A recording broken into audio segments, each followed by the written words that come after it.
کافر، لیکن کیا ہے پکار اٹھے کہ وہ صادق اور امین آ گئے، قول اور فعل میں تضاد نہیں تھا۔ قربان جاؤں، ہر استاد کے اندر ایک حکمت اور بصیرت ہوتی ہے، اور رسول کائنات کے اندر تو بصیرت کوٹ کوٹ کر بھری ہوئی تھی۔ اسی موقع پر اب آقا علیہ السلام کو پتا تھا کہ ان کا آپس میں ایک کلیش ہے اس بات پر کہ حضرت اسود کو میں نسب کروں، دوسرے کی خواہش ہے کہ میں نسب کروں، تیسرے کی خواہش ہے کہ میں نسب کروں، چوتھے کی خواہش ہے کہ میں نسب کروں۔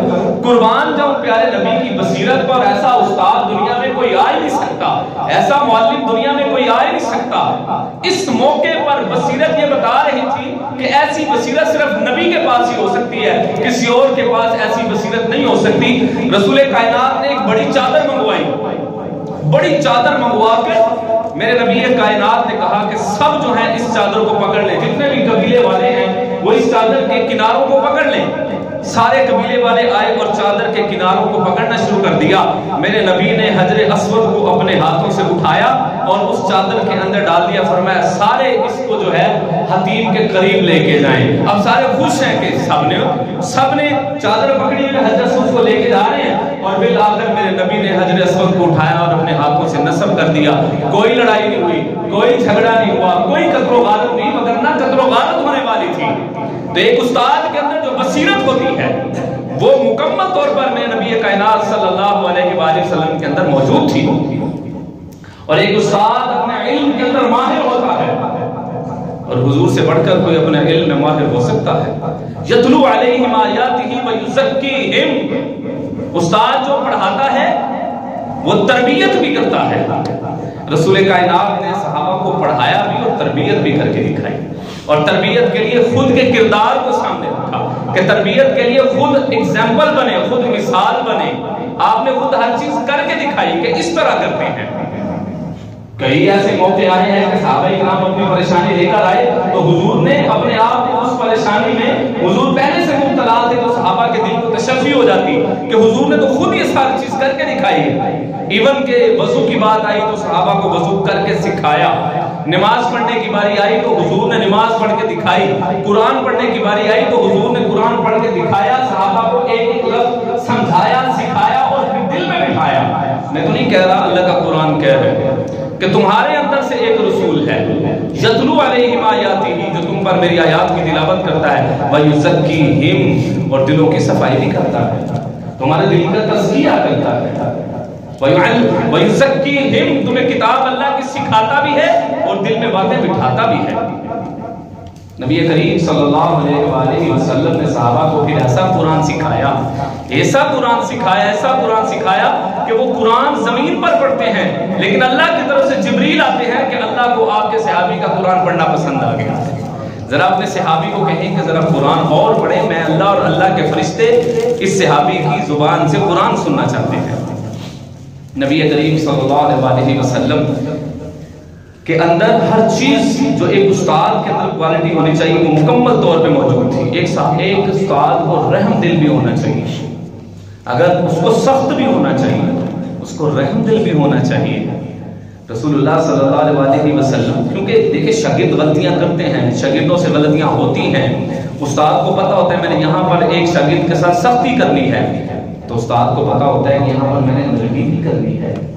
تو نبی کریم صلی اللہ علیہ وسلم جب سختی کی باری آئی تو آپ نے سختی بھی کی، جب نرمی کی باری آئی تو حضور نے نرمی بھی کی ہے، محبت سے بھی ہر چیز سمجھائی ہے۔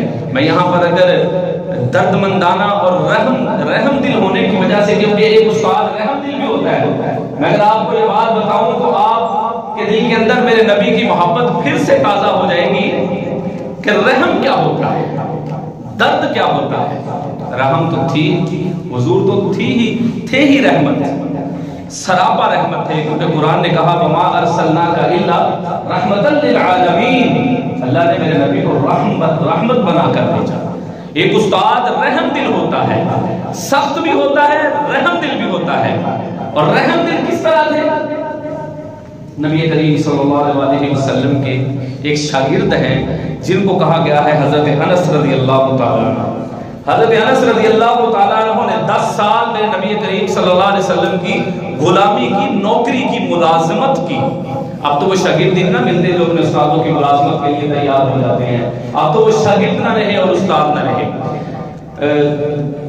ہمارا بخاری شریف کی تکمیل تھی تو ہم نے اپنے استاد محترم استاد زاہد الراشدی دامت برکاتہم العالیہ سے کہا کہ ہمیں کچھ نصیحت فرمائیں، تو آپ نے فرمایا کہ آپ کے لیے نصیحت یہ ہے کہ ایک شاگرد میں استاد والی صفات ہونی چاہیے، اور استاد میں نبی کریم صلی اللہ علیہ وسلم والی صفات کا خاصہ ہونا چاہیے،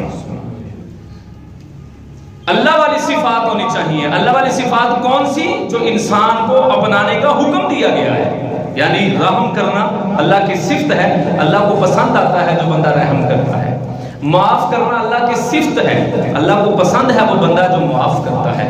عفو درگزر کرنا اللہ کی صفت ہے، اللہ کو پسند ہے کہ اس کے بندے بھی عفو درگزر والی صفت اختیار کرے۔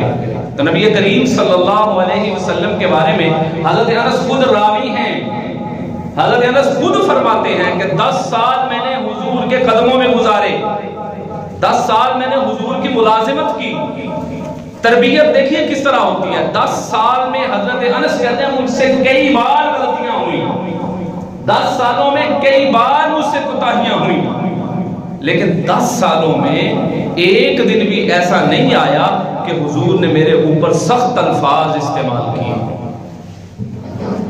زبان کی سختی تو میرے نبی کائنات میں تھی ہی نہیں۔ آج یہ زبان جب بولتی ہے تو دل توڑتی ہے، آج یہ زبان جب بولتی ہے تو رشتے توڑتی ہے، آج یہ زبان جب بولتی ہے تو گالی گلوچ نکلتا ہے اس زبان سے۔ رسول اکرم نے فرمایا مومن اور گالی گلوچ کرنا یہ دونوں چیزیں مومن میں اکٹھی نہیں ہو سکتی۔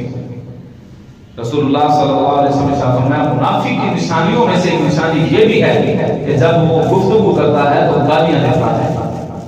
نبی کریم نے فرمایا کہ مومن گالی نہیں دے سکتا۔ آج خامد ہے تو بیوی کو گالیاں دیتا ہے اور اس کو عیب بھی نہیں سمجھتا۔ آج استاد ہے تو اپنے شاگردوں کو گالیاں دیتا ہے، مالک ہے تو اپنے ماتحتوں کو گالیاں دیتا ہے، بڑا بھائی ہے تو وہ چھوٹے کو گالیاں دیتا ہے، باپ ہے تو وہ اولاد کو گالی دیتا ہے۔ اب یہ گالی اتنی بری چیز ہے، جس کو گالی دی جائے کیا گالی دینے والے کے دل کے اندر جس کو دی جا رہی ہے گالی اس کی محبت آ سکے گی؟ کبھی نہیں آ سکتی۔ اصل کے اندر ہم نے اپنے معاشرے کا بگاڑ خود پیدا کیا۔ کبھی ہم نے نرم زبان استعمال ہی نہیں کی۔ میں یہاں پر کہا کرتا ہوں کہ یہ جو زبان ہے نا، اللہ تعالیٰ نے اس کے اندر ہڈی نہیں رکھی، بالکل نرم بنایا ہے اس وجہ سے کہ یہ سخت نہ چلے۔ اس کو اللہ نے بائی نیچر ہی نرم رکھا ہے کہ اس کو نرم ہی چلنا چاہیے۔ نبی کریم صلی اللہ علیہ وسلم نے ایک مرتبہ زبان کو پکڑا اور اپنے ہاتھوں سے زبان کو پکڑ کے کہا صحابہ اس کی وجہ سے تمہاری پکڑ ہوگی۔ زبان کو پکڑ کے کہا اس کی وجہ سے قیامت والے دن تمہاری پکڑ ہوگی۔ آج ہماری زبان ہم دیکھیں اپنی روزمرہ گفتگو کے اندر ہم کتنی غلط باتیں کرتے ہیں، اور پھر ان باتوں پہ کبھی ہم نے توبہ طائب بھی نہیں ہوئی، کیونکہ ہم ان چیزوں کو غلط سمجھتے نہیں ہیں۔ انسان کو توبہ کی توفیق اس وقت ہوتی ہے جب وہ کسی غلط چیز کو غلط سمجھنا شروع کرے، اور جب غلط چیز کو اس نے غلط سمجھا ہی نہیں ہے، اس کو جائز سمجھ رہا ہے تو اس نے توبہ کیا کرنی ہے؟ 10 سالوں میں حضرت انس کہتے ہیں مجھے ایک بار بھی حضور نے نہیں ڈانٹا۔ فرماتے ایک مرتبہ حضور حنین علیہ السلام نے مجھے کسی کام کے لیے بھیجا، میں بچہ تھا اور میں کھیل کود کے اندر مشغول ہو گیا، تاخیر ہو گئی، تو میں نے کیا دیکھا کہ میرے پیچھے مجھے کندھے پہ کسی نے ہاتھ رکھا ہوا ہے اور مجھے متوجہ کر رہا ہے اپنی طرف۔ جب میں نے پیچھے مڑ کے دیکھا تو سید دو عالم کھڑے مسکرا رہے تھے۔ ہمارے اندر معافی کا بالکل بھی جذبہ ہی نہیں ہے۔ حضور نے تو پتھر کھا کے بھی دعائیں دی ہیں، حضور نے تو راہوں میں کھانے بچھائے گئے ان کے لیے بھی دعا دی ہے، کیونکہ استاد جو ہوتا ہے وہ باپ کی حیثیت رکھتا ہے۔ اگر بچے غلط بھی جا رہے ہوں تو باپ اس کی فکر کرتا ہے۔ یہ تو نہیں ہے نا کہ ایک بچہ نشے میں لگ گیا ہے تو باپ اس کا پیچھا چھوڑ دیتا ہے کیا؟ بچہ غلط کر رہا ہے تو باپ اس کی فکر چھوڑ دیتا ہے کیا؟ نہیں، وہ لگا رہتا ہے اس کے پیچھے کہ نہیں یار میں نے اس کی تربیت کرنی ہے۔ حضور صلی اللہ علیہ وسلم کسی یہودی کا جنازہ بھی دیکھا تو میرے نبی کی آنکھوں میں آنسو آ گئے۔ تو صحابہ نے کہا یا رسول اللہ یہ تو کافر تھا، یہ تو غیر مسلم تھا، تو آپ کو اس کی فکر اتنی کیوں ہو رہی؟ فرمایا تھا تو میرا امتی نا جو بغیر کلمہ پڑھے ہوئے دنیا سے رخصت ہو رہا ہے۔ ایک استاد کے اندر یہ کوالٹی ہوتی ہے کہ غلط جانے والے شاگرد کی اس کو فکر ہوتی ہے یار میرا شاگرد کہیں بھٹک نہ جائے۔ بخاری شریف کی روایت سنیے، میرے نبی کریم صلی اللہ علیہ وسلم نے ارشاد فرمایا کہ جس طرح کی شمع جلتی ہے اور شمع کے اوپر وہ شمع جو اس نے جلائی، جو اس نے آگ جلائی ہے، جو اس نے روشنی کسی جلانے والے نے جلائی، اس کی غرض یہ تھی کہ اس نے روشنی حاصل کرنی، لیکن پروانے آتے ہیں اس کے اوپر آ کے گرتے ہیں۔ فرمایا کہ میری مثال بھی اسی طرح کی ہے کہ میں جو اوپر آگ کے آ رہے ہیں میں ان کو بھگا رہا ہوں کہ تمہاری جان چلی جائے گی، ان کے قریب نہ ہو، گویا کہ میں جہنم کی آگ سے اپنے امتیوں کو بچا رہا ہوں۔